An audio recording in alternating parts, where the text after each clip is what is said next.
Merci beaucoup, Sora.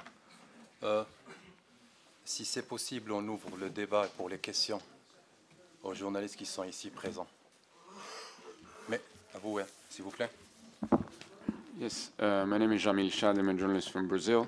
My question is about the ethics committee of FIFA that you mentioned. Who did you contact exactly? Because the investigator, the chief investigator, was basically fired.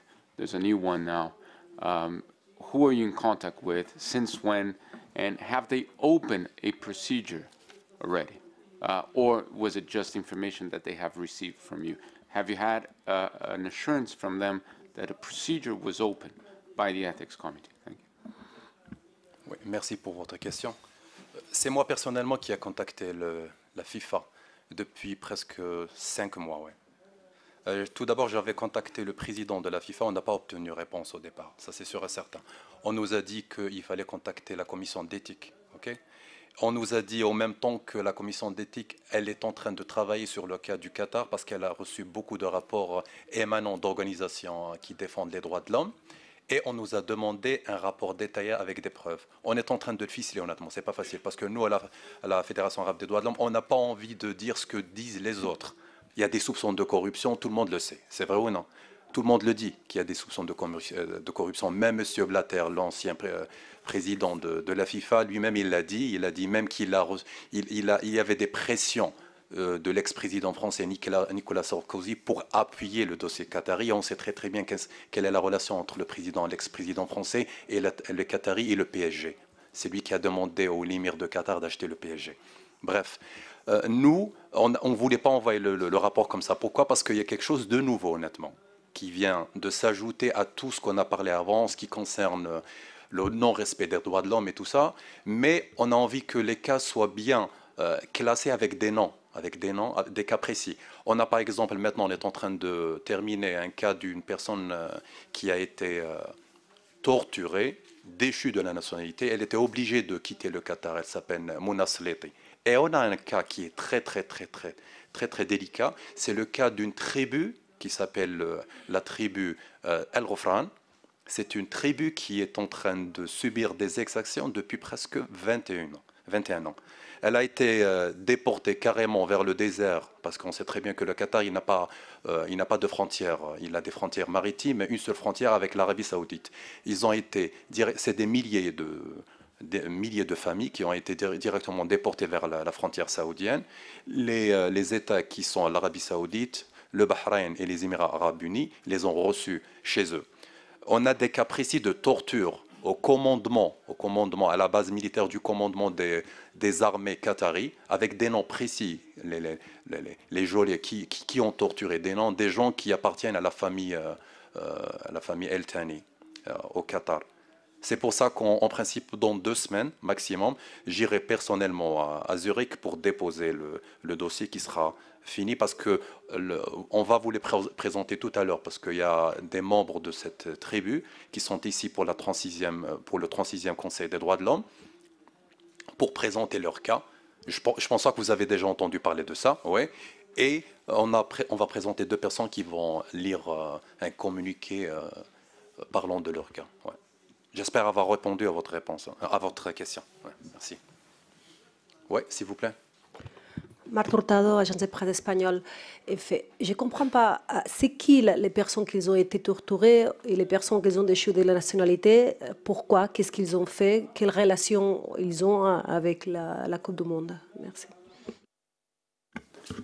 Une relation directe, parce qu'on ne peut pas attribuer l'organisation de la Coupe du Monde à un pays qui piétine les droits de l'homme. On est où là? On a déjà entendu parler, quand la Chine a obtenu les Jeux Olympiques, il y a tout le monde qui en parlait. Même Merkel, elle n'est pas partie à l'inauguration des Jeux Olympiques. C'est vrai ou non? En 2008. Pourquoi? Pour protester du non-respect de la Chine aux principes fondamentaux des droits de l'homme. Et là, on est dans un cas qui est franchement affreux. Un pays qui ne respecte pas du tout les droits de l'homme. À chaque personne, chaque opposant qui ose dire quelque chose contraire à la ligne droite du régime, il est directement déchu de sa nationalité. On a des noms, on a des milliers de noms. Des gens qui ont été torturés. Je vous ai donné un nom, un simple. C'est une femme qui est maintenant exilée en Égypte. Elle a même intervenu la fois passée via WhatsApp. Et encore, c'était très difficile pour elle parce qu'on l'a contactée via l'ambassade qatari pour la menacer en cas qu'elle intervienne au Conseil des droits de l'homme. Sa famille sera franchement... Il y aurait des répercussions sur sa famille au Qatar. C'est pour ça que le monsieur, quand il m'a demandé, en ce qui concerne notre contact avec le FIFA, avec la FIFA plutôt, oui, on est en train de préparer un dossier avec des noms précis. Même les gens qui ont été torturés avec leurs noms et les noms des gens qui ont torturé. Tout simplement. Vous m'avez demandé c'est quoi la relation. Le nom de la conférence, il est révélateur. Soit, la Coupe du Monde, c'est quoi la Coupe du Monde? Si je peux préciser. Ce que je voulais savoir, c'est vous critiquez qu'un pays qui torture et qu'il ne peut pas avoir la Coupe du Monde. Ce n'est pas que ces gens-là sont torturés pour critiquer la Coupe du Monde ou en relation avec la Coupe du Monde, c'est rien à voir. Si vous dites un pays qui fait ça ne peut pas avoir. D'accord. Merci.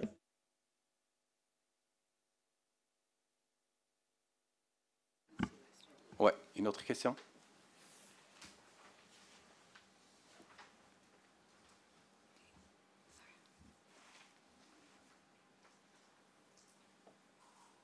Ouais. أنا اسمي عبد الرحمن نوفل من المنظمة العربية لحقوق الإنسان في بريطانيا وأوروبا. بداية أحب يعني أن أتوجه لكم بجزيل الشكر على هذه الندوة المهمة والتي تناولتم بها موضوع العمالة الوافدة القادمة من شرق آسيا بالأخص، أوضاعهم المادية السيئة. قطر تقوم بدفع مبالغ ضخمة للجهات والمؤسسات الرياضية كالفيفا، نوع من أنواع الرشوة يعني، لإسكات هذه الجهات. بالإضافة أيضا إلى الشركات، وللأسف الشركات الأوروبية والتي تقوم ببناء هذه المنشآت الرياضية هي أيضا ضريعة في هذه الانتهاكات، كشركة بور النمساوية مثلا، وبلسان أحد موظفيها والذي أكد لي أن أوضاع العمالة الآسيوية بالتحديد في دولة قطر مأساوية جدا من حيث السكن، الوضع المعيشي السيء. نحن نرى أن في حال أقيمت بطولة كأس العالم في دولة قطر في عام 2022، نحن نرى أن العالم جرد من إنسانيته ومن نعم. شكرا لكم.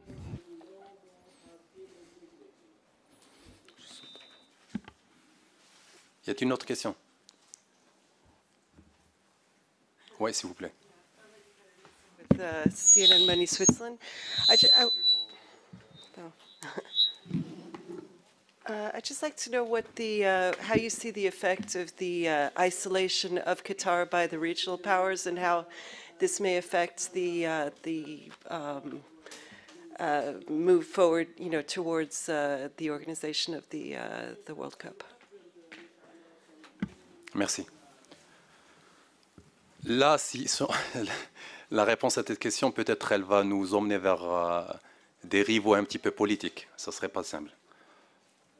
Le problème entre le Qatar et ses voisins, pour nous, c'est un problème qui est compliqué, mais en même temps simple. Juste pour vous dire que moi, personnellement, j'avais contacté l'ambassadeur qatari 3 fois. Je l'ai vu personnellement, quand le problème il a commencé entre le Qatar et ses voisins, avec une option de médiation sincère, mais il ne voulait pas en répondre. Le problème maintenant, c'est que ces pays-là, ils sont en train de boycotter le Qatar.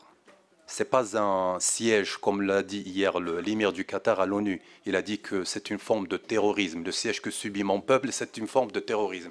S'il subissait un siège, il ne serait pas à New York, avec un costume qui valait 20 000 ou 30 000 euros. Ouais.